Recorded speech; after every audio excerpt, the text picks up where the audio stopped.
eccoci qui. Siamo ufficialmente entrati nella settimana preelettorale, il che significa che lunedì prossimo ci sveglieremo e Mentana, che sarà stato per 63 ore consecutive in diretta, ci dirà chi ha vinto le elezioni.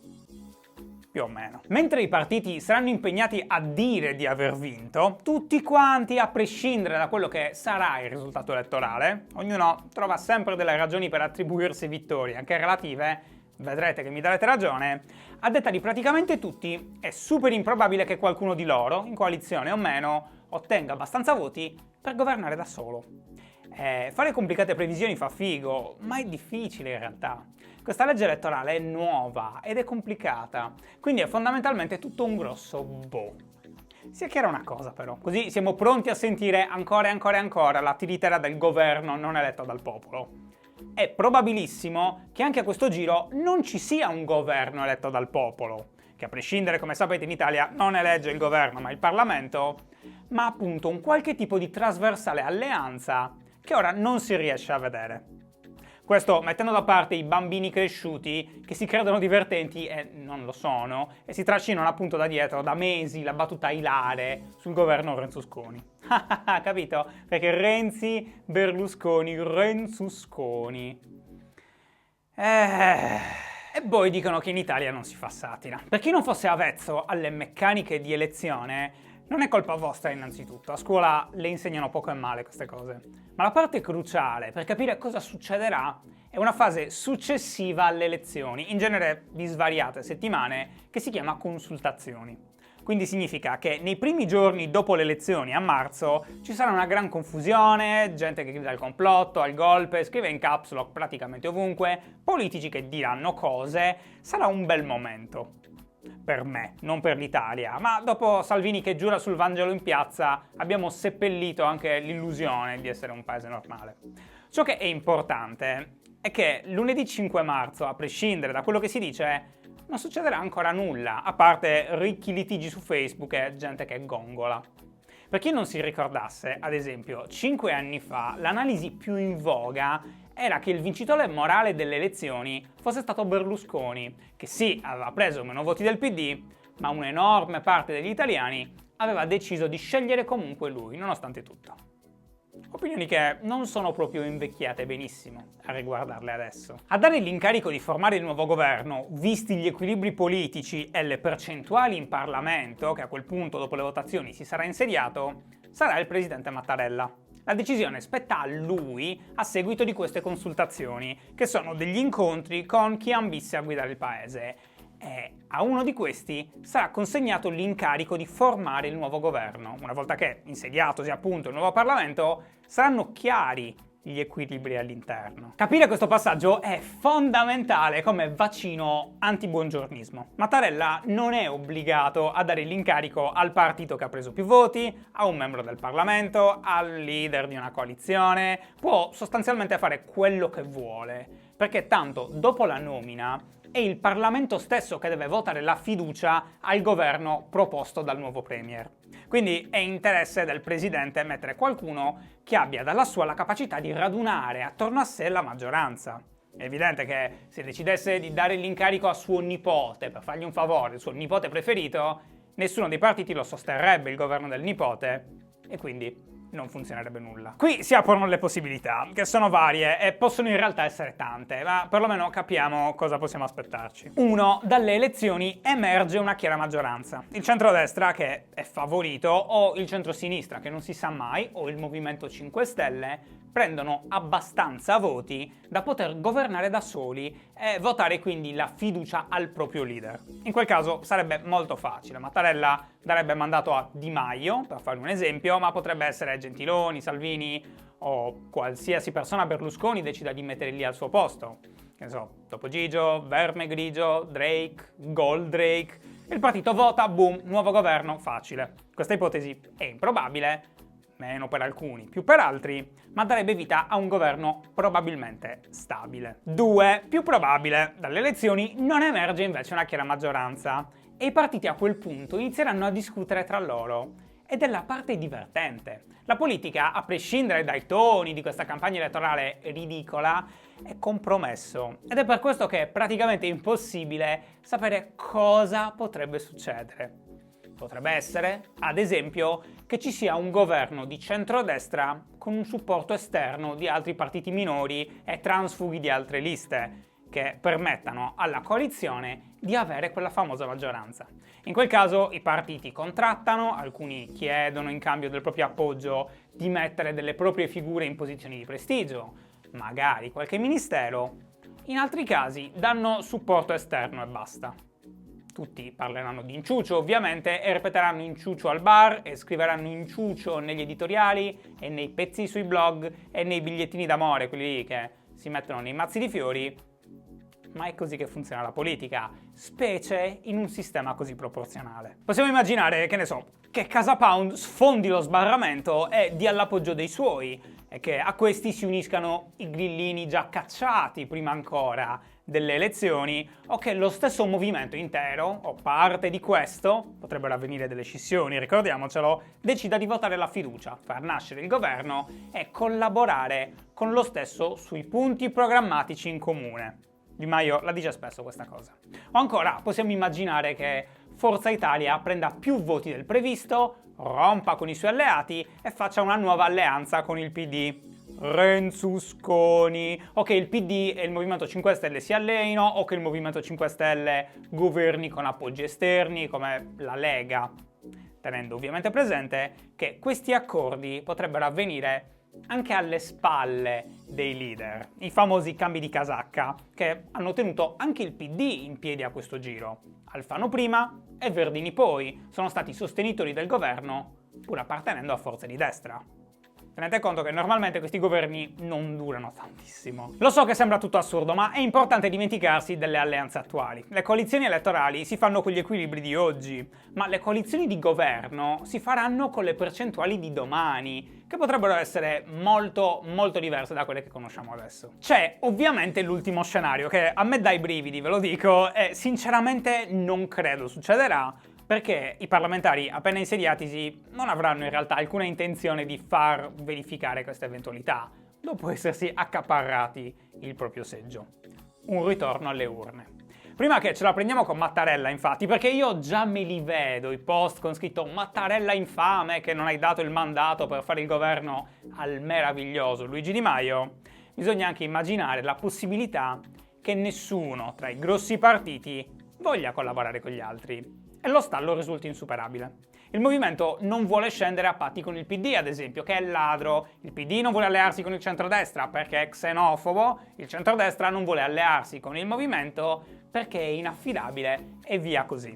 In questa cosa di stallo alla messicana, Mattarella potrebbe vedersi costretto, dopo qualche giro di tentativi, a non dare mandato a nessuno, sciogliere le Camere e indire nuove elezioni. E anche lì sarebbe tutto da vedere. Un governo per realizzare una nuova legge elettorale, magari? E chi la vota la fiducia a questo nuovo governo? E chi la voterebbe la nuova legge elettorale? Parlando di politica, ci sono cose interessanti, partendo ovviamente da una delle robe che più mi avete segnalato in tutta la storia di Breaking Italy, credo. Il segmento del Last Week Tonight di John Oliver, dove si parla delle imminenti elezioni italiane. Consigliatissimo da vedere, meno invece interagire nella zona commenti, dove orde di italiani dall'inglese imbarazzante sono andati a lamentarsi che buh, John Oliver, hai preso in giro tutti i partiti ma non l'estrema sinistra. E la par condicio? Vedete che c'ho ragione, che sono gli italiani che sono ossessionati da questa par condicio, la bramano. Questa è proprio la nazione dove non è importante se ti riempiono di merda e bastonate o evitare che questa cosa succeda, perlomeno sinché a ricevere lo stesso trattamento è anche il tuo vicino di casa. Par condicio. Utente a caso pescato dalla zona dei commenti che si chiama Big Wait, cosa succederà dopo le elezioni? Moriremo tutti. tutti. In inglese we are all gonna die, così che lo capiscano tutti perfettamente. Questa cosa l'ho già detta in tempi non sospetti anche per pezzi più impegnati, questo alla fine è soltanto un segmento comico. Ma è importante ascoltare l'opinione che anche gli altri hanno delle cose del nostro paese, anche se fisiologicamente non possono comprendere tutte le sfumature del nostro sistema, e noi allo stesso modo non comprendiamo quelle degli altri. Però è quella voce amica che magari prima che tu esca di casa ti dice «Oh, ma come sei vestito? Ma ti sei visto?»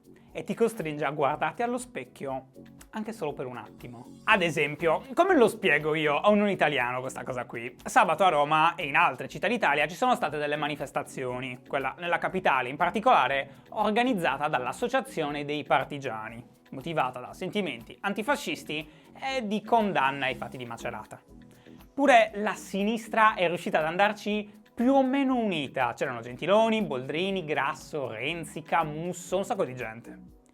Ma nel frattempo accadevano una marea di altre cose, contemporaneamente. In questo weekend movimentato, Giorgia Meloni ha organizzato infatti una sorta di contromanifestazione a Milano, che si chiamava Riprendiamoci le strade. E Casa Pound, un comizio, sempre a Milano, che è stato peraltro contestato da militanti politici di segno opposto, che peraltro mo si portano dietro le bandiere dell'unità di protezione del popolo kurde, a quanto pare, che stanno diventando un po' le bandiere palestinesi 2.0.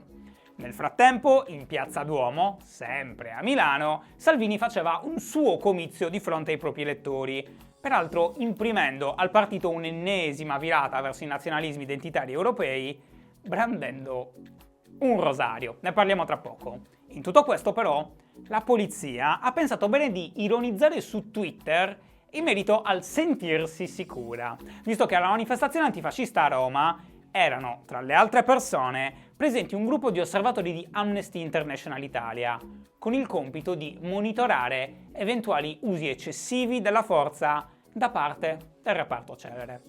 Sia mai che qualcuno si preoccupi di garantire il rispetto delle regole, Lesa maestà della Polizia di Stato. Tutto questo in un clima fatto di pestaggi, accoltellamenti a una settimana dalle elezioni.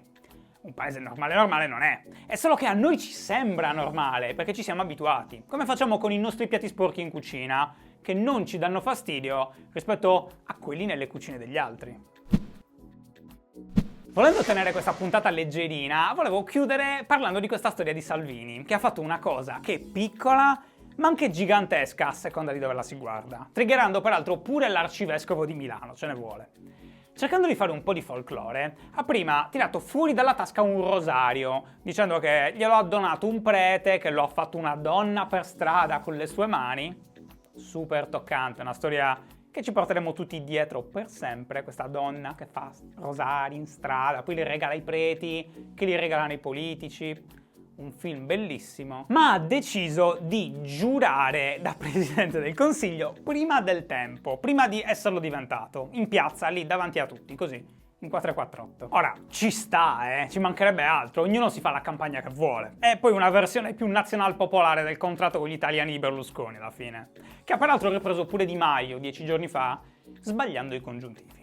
Ma è interessante perché dopo il rosario Salvini decide di giurare non soltanto sulla Costituzione, ma sul Vangelo, promettendo di attuarne gli insegnamenti e spingendosi a citare quello secondo Matteo, nella parte dove si parla degli ultimi che saranno i primi. Gli ultimi ovviamente sono gli italiani, superati dagli immigrati che rubano loro le cose, vengono messi negli hotel a 5 stelle, eccetera, eccetera. Quindi il meccanismo è sempre quello lì. Voi che mi voterete siete gli ultimi e diventerete i primi. È un Vangelo secondo Matteo, ma in versione alla carta. Puoi scegliere tu chi siano gli ultimi in questione. Non è tanto quello l'argomento che vorrei discutessimo assieme, però. Io posso farci battute da qui a sempre. E le farò. Per quelli che pensano che il 5 marzo quelli come me saranno spazzati via, nah, il bello inizia adesso per me, io non vedo l'ora. Ma la questione è l'avvicinamento ai temi delle altre destre europee, come quella lepenista, che pare continuare a mutare l'entità stessa della Lega, che non è mai stata quella roba lì, anzi, non lo era per i temi antifascisti, non lo era per la vocazione indipendentista e non lo era nemmeno per la freddezza dei rapporti con la Chiesa, distanza che ora, per ovvie ragioni elettorali, Salvini cerca di far finta di colmare, provando a presentarsi come paladino dell'Occidente e ultimando la mutazione del partito, che non va giù ad alcuni della vecchia guardia, come Maroni, governatore della Lombardia, che al comizio non c'è andato. Per essere una forza così anti-europea, bisogna dire che dall'esterno di influenze ne subisce parecchie. E questo era tutto per oggi, grazie per aver guardato. La zona commenti per insultarmi e chiedere minacciosamente chi sia a pagarmi la trovate lì sotto.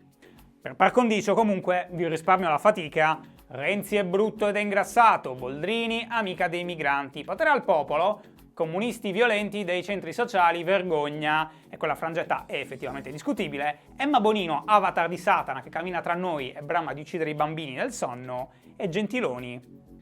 Niente, cosa si può dire di Gentiloni? Niente, si può dire. Al fine di oggi è Fabrizio, che è più giovane di me, ma incredibilmente più convincente del sottoscritto, in abito, e ci manda questa foto da Pechino, dove lavora. Grazie mille Fabrizio, anche per continuare a dimostrare che siete tutti in giro tranne me, perfino in Cina. Fate i bravi, preparate a leccare le matite che sennò la casta vi ruba il voto, e ci vediamo domani.